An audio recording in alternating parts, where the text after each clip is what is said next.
Hello guys, welcome back. So let's continue on implementing Radix sort. In this lecture, we are going to implement one more helper function, and this is going to be a quick and easiest one in comparison to other helper functions.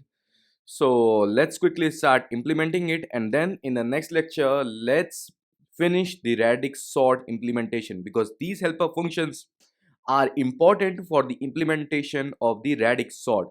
And by the way, if you haven't watched my previous videos for the Radix sort, then please go watch them before watching this lecture.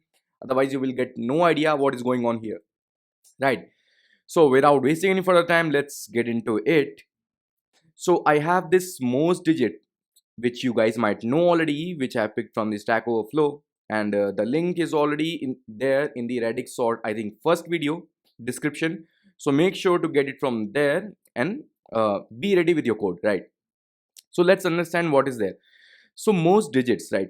Why we need most digits? So this function what simply will do, let me quickly show you. So let's say I'm passing an array in this function. Okay, I'm passing an array of 1 2 and then 3 4 3 4 4 3 3 and then 768 and then 8 7 and then 1 and 9499333.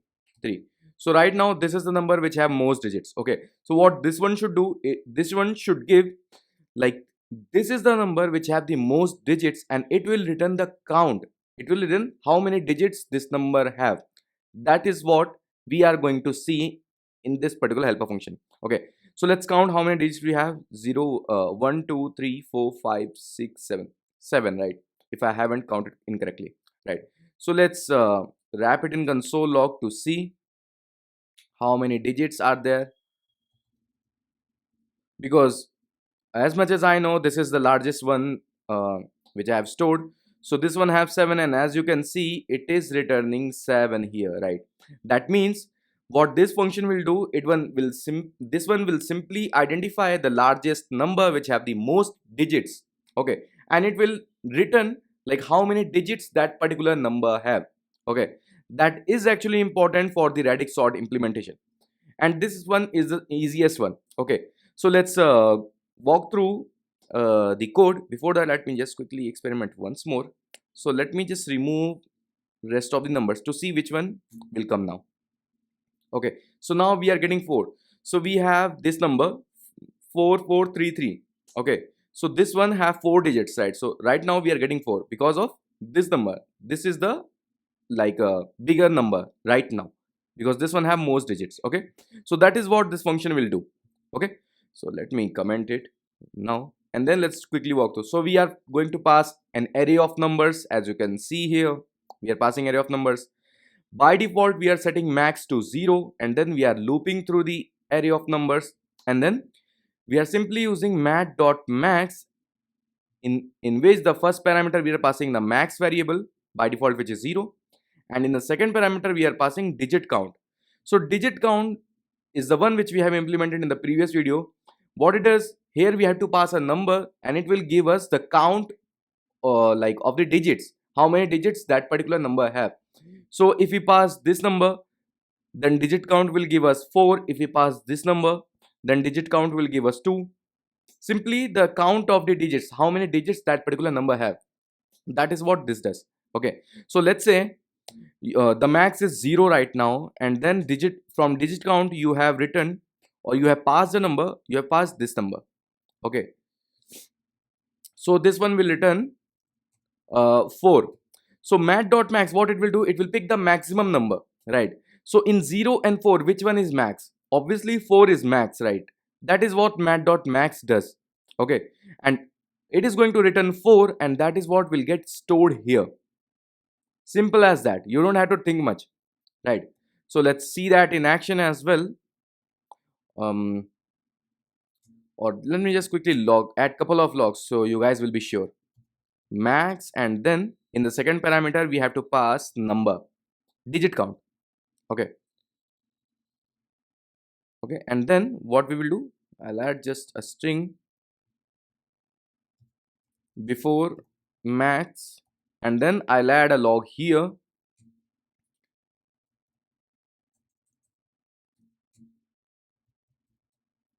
after max, right? So let me quickly wrap it in strings, and then we are good to go max, because here the max will get updated here, right? Okay, so yeah, now we have to run this to see what comes up. Let me just quickly uncomment it. Okay, so we are getting bunch of console logs, so let's see. So before max, initially the max was to 0, right? And then we have passed this number, which will give us 2 in digit count. Okay, and that is what it is giving.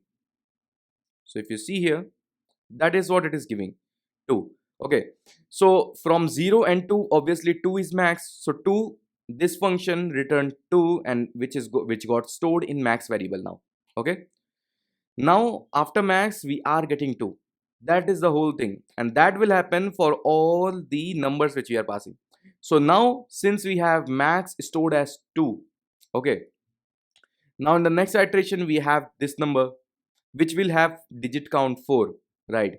So here as you can see, digit count is 4. Max we have already have stored as 2, so max is this mat.max will return 4, right? Now after this we have for these digits, this one will return 3 digit count, this one will return 2, this one will 1, this one will 2. Okay, that means we don't have any number which is greater than 4, right? So it will always return mat.max as 4, and it will be same, and that is what we are going to return here at the end after the loop finishes running, right? So as you can see, this is what this function will do. It will simply accept the array of numbers, it will find a number which have more digits, most digits, and then it will simply return the digit count of that particular number. That's it. Okay, so I think you are good to go with this function. I hope I made myself clear for this function. This was the easiest and straightforward ones, so I don't think I have to put more efforts in this one, but still uh, it's good to understand everything at this spot. So yeah, this is it for today. Now let's quickly jump into the next video where we will finish implementing Radix sort, because we have to understand few steps how we are going to build Radix sort, right?